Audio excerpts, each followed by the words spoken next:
Welcome everyone to the Temple of Consciousness. This is Tarot Talk with AVA, and what I'm doing in this series is giving you an in-depth look at the symbols of the major arcana.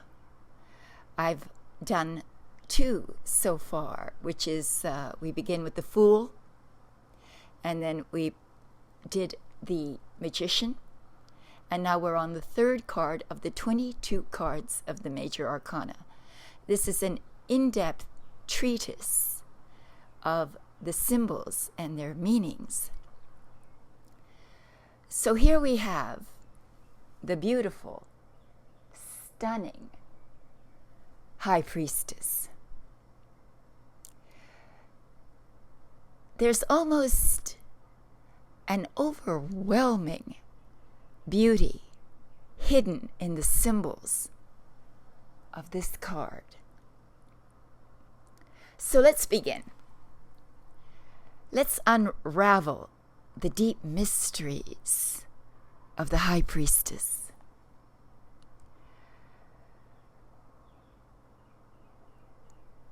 I want you to see this powerful imagery and symbolism individually. First of all, she's wearing a beautiful blue flowing robe. And if you look carefully, she has a very unusual crown on her head. That's a moon crown, the center of which is the full moon, the sides of which are the crescent moons. In her arms, she holds a Torah scroll.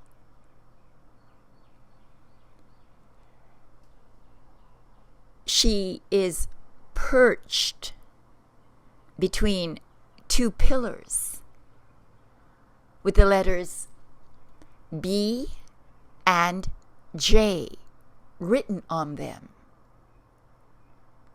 Behind her hangs a very ornate curtain with palms and pomegranates painted on it. So, it's imperative before we begin to decipher these symbols that you make sure that you have watched the Magician, because each of these cards are connected and related to each other symbolically.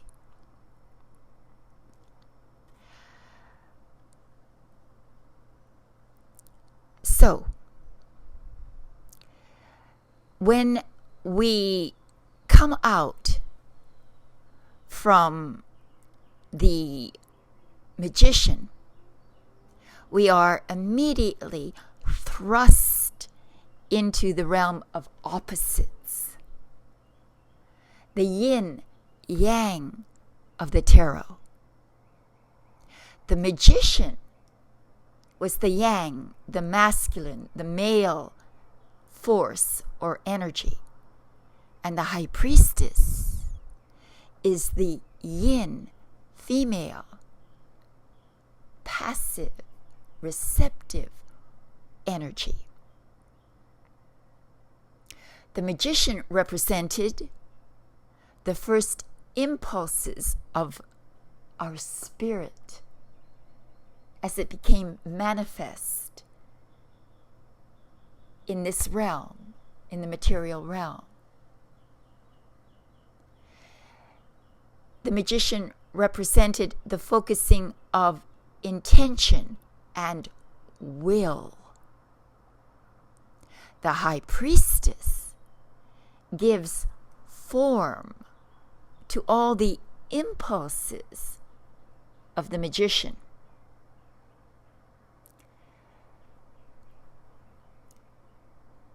So once we leave the non-manifest reality world of the Fool,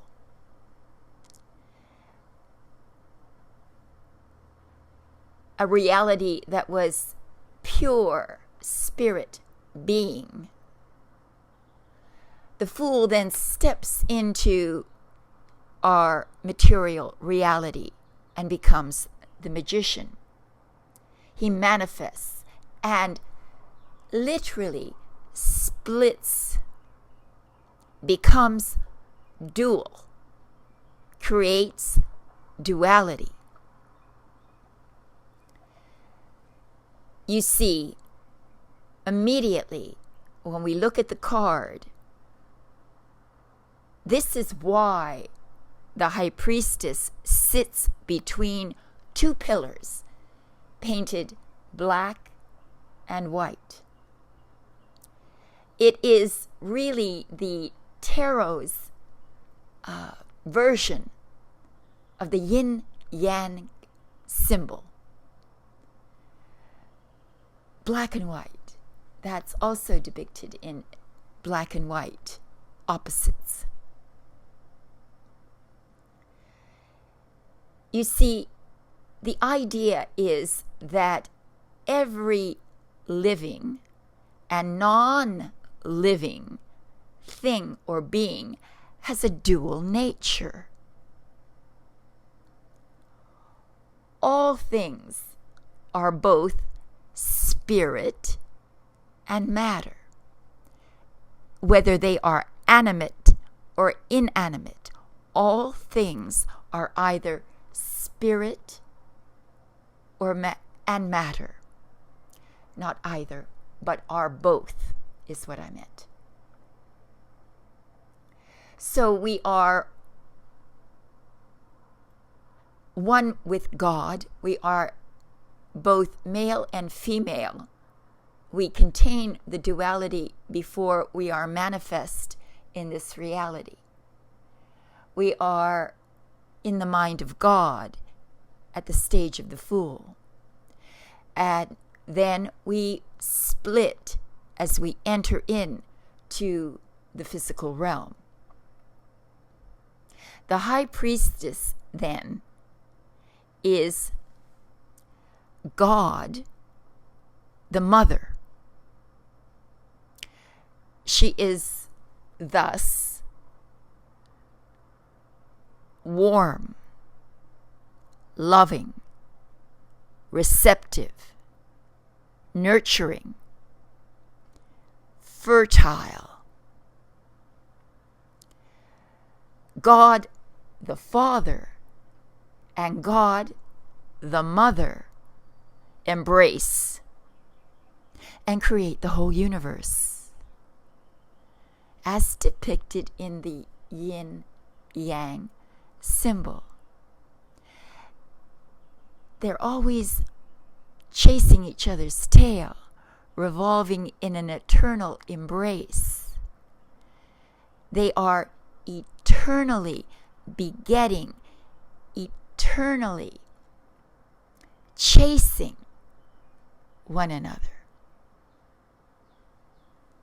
So, whatever was conceived at the stage of the magician, here at the stage of the High Priestess, it is given birth or form.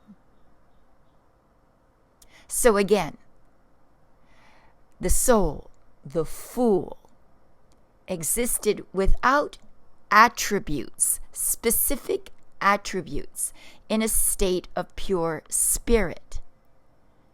Then he turned himself into his dual nature, this dual nature, the he and she, mother, father, in order to create the physical world, which became a field of eternal begetting. Both the Bible and the Hermetica, which, by the way, I'm going to read after this. I think I'm reading chapter 6, 7, 8, and 9, which all pertain to these very same ideas, because the root of the tarot, and the root of the Hermetica are identical. They're from our ancient ancestors that lived in Egypt, our wise ancestors. Both the Bible and the Hermetica spoke of this aspect of nature, the dual aspect of nature. Now let's look at her crown, because her crown has very deep symbolic meaning. It's the crown of light, of the night light, the light that gives us rest and peace and sleep, repose. The magician is represented by the sun, the light of heat, of creation, of action.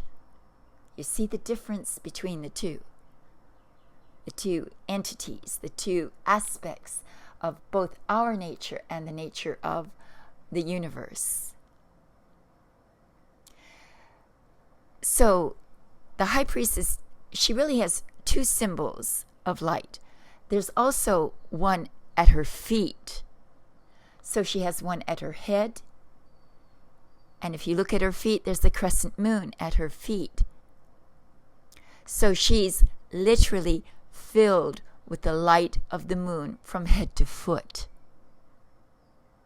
Light is extremely mysterious, regardless of what science tells us about it. They really don't know. They don't know. They're guessing. And I mean, it's interesting. I like physics myself, and I like their latest guesses. I find them amusing. But ultimately, they don't know what a photon is, really. They can tell you what it does, how it behaves, but they can't tell you what it is. And they never will be. Never.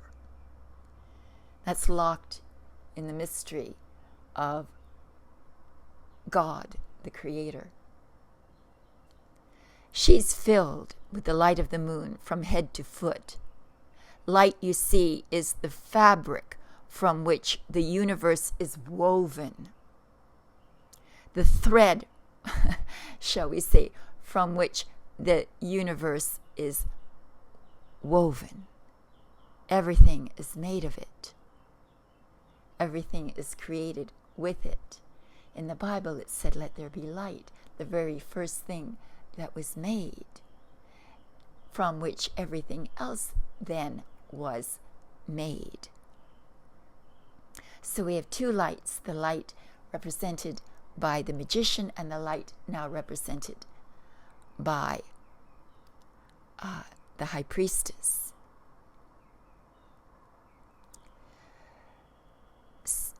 The meaning is that when we come to her, to this part of the duality, it is what gives form, shape to thought, to will, to intention.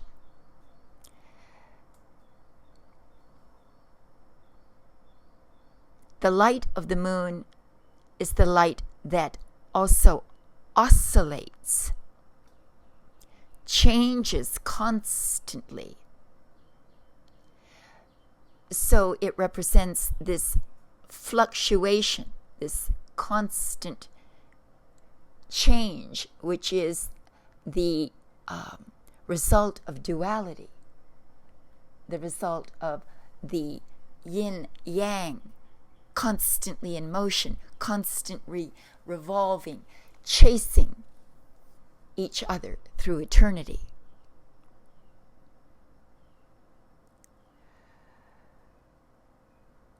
The light of the moon is also a timekeeper. It helps us to keep time over longer periods so we know when to plant, when to sow, and when to harvest. So therefore, the high priestess represents this unfixed state where everything is in flux, constant change, constant vibration, constant mutation. And all the phases of the moon are expressed in the moon crown of the high priestess. So, on a deep level, on a level of philosophy, understanding how the soul and the universe was made, she speaks to the female aspect, the receptive aspect, the receiving aspect. She can also be thought of as the earth herself that receives the energy of the sun and creates all living beings. Now, let's address another symbol on the card. That is those two black and white pillars that she sits between. The pillars with the letters B and J on them. Remember that the pillars are really another symbol of this duality. They're black and white. So they represent this negative and positive polarity. Forces of pairs that are opposite each other in dynamic tension, which thus then is the creative force that creates everything else. The J stands for judgment, and the B stands for blessing. These are the two pillars of creation. When the two aspects of this reality embrace each other, merge, they create either a judgment or a blessing. They're really the two pillars of consciousness. Consciousness creating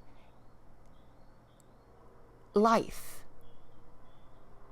Your thoughts, your will is transformed into an event, a thing, a form, which then either creates a judgment or a blessing. So it's according to what those impulses, those thoughts, those feelings, those desires, what they are, they result in the manifestation. This is why we are here, to test our thoughts, to test out our desires in the world of reality, in the world of form, so that we can receive either a blessing or a judgment. This is, I suppose, as close to the idea of good and evil. You can choose whatever it is you want to manifest, be that good or evil. It's as if the judgment and blessing were two sides of the coin,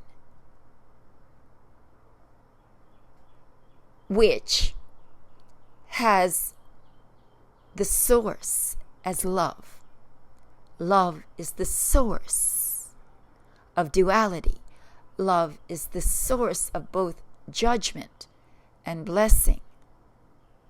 Because we can't learn how to regulate and modulate our thoughts, our desires, our impulses, unless we have a tangible manifestation of them that we can then react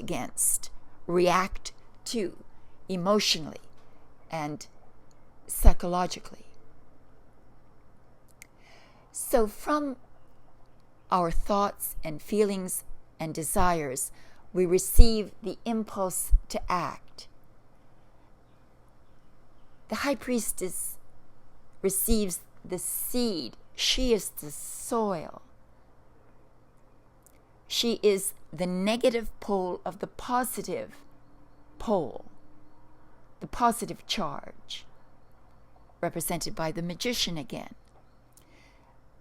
I'm reiterating so you really get the idea, because the entire card is about this whole dual phenomenon, the phenomenon of duality.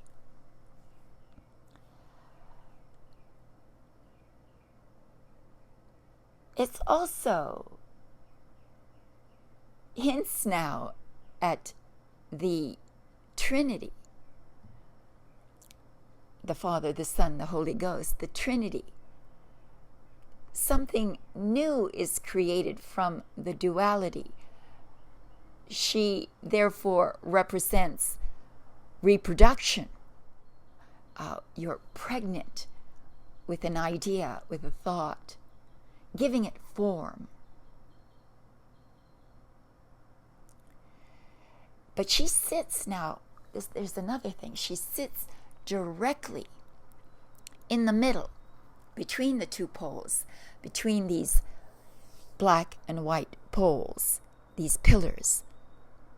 So she also represents the balance between them, and speaks to the need for us to constantly balance the forces of judgment and blessing, of male and female within us, within the world as well. All right, so now let's look at the veil behind her that has pomegranates and palms painted on it. That's the veil that separates us from the spirit world, from the realm of the fool. It's there, but it's behind us now. It's within us now.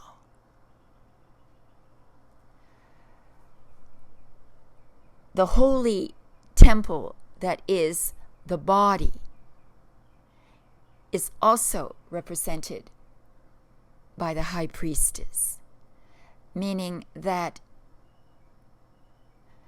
this is contained within us. The veil that separates us from the spirit realm is within us. It's within every living being. It's in every inanimate being. The pomegranate is an ancient symbol of fertility, abundance, plenty, reproduction, because it has so many seeds they can't count them. And now the palm is an ancient symbol of immortality, victory, triumph, and peace. So the palm represents immortality, victory, triumph, and peace. So when you see the card, It's also about that.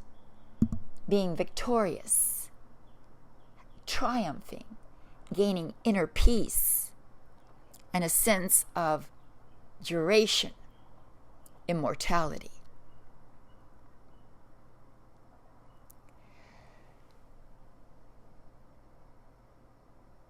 So, to end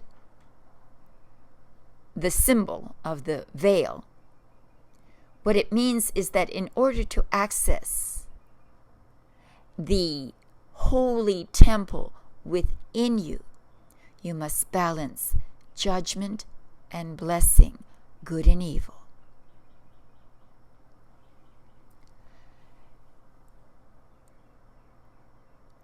All of nature follows these rhythms of change.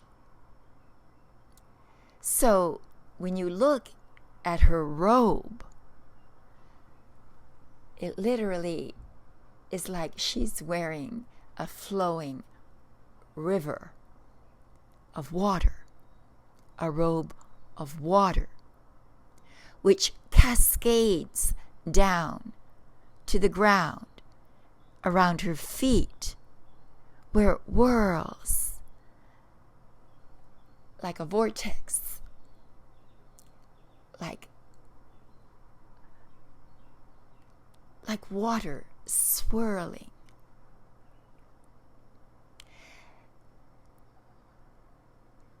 I don't know if you've heard the saying that you cannot step into the same river twice.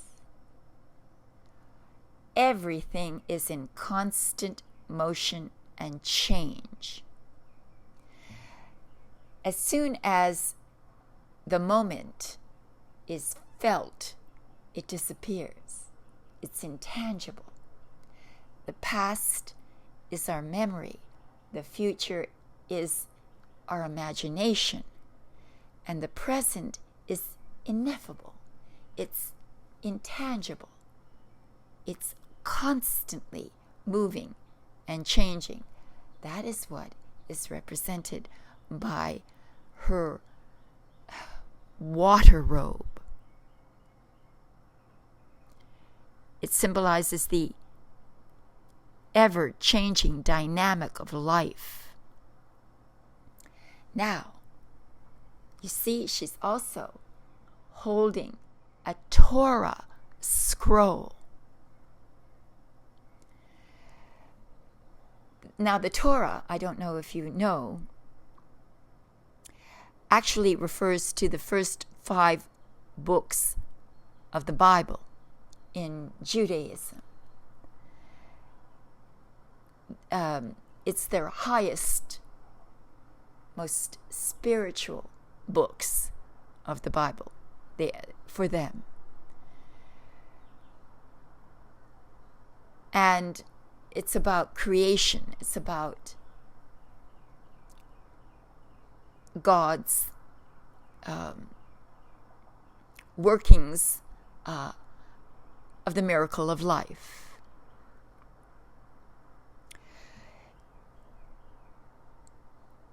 And if we transpose the word Torah, if we transpose the letters, then we get both tarot and also rotate or rota. So the idea of tarot is this ever revolving, changing phenomenon created from the dual nature of reality.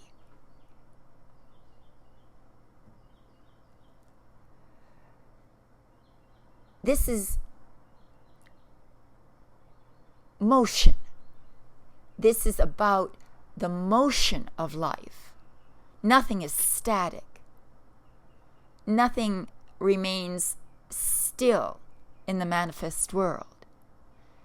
Everything is always fluctuating.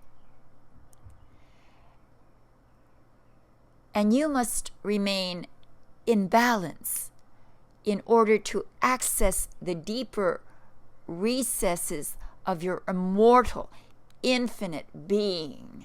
That is what this beautiful, beautiful card represents. So when you see her in your reading, think of these fundamental things that she's trying to convey to you, and then take that and apply it to what is being addressed, the question being addressed in your reading, and it will become a way for you to unravel the truth of a situation, to guide you to a place where inner harmony, inner balance becomes the necessary element to keep the situation fertile, abundant, and a blessing. Well, I hope you enjoyed that, and thank you very much. Please come to the next Tarot Talk, in which we will explore the symbolism of the Empress. Thank you, everyone.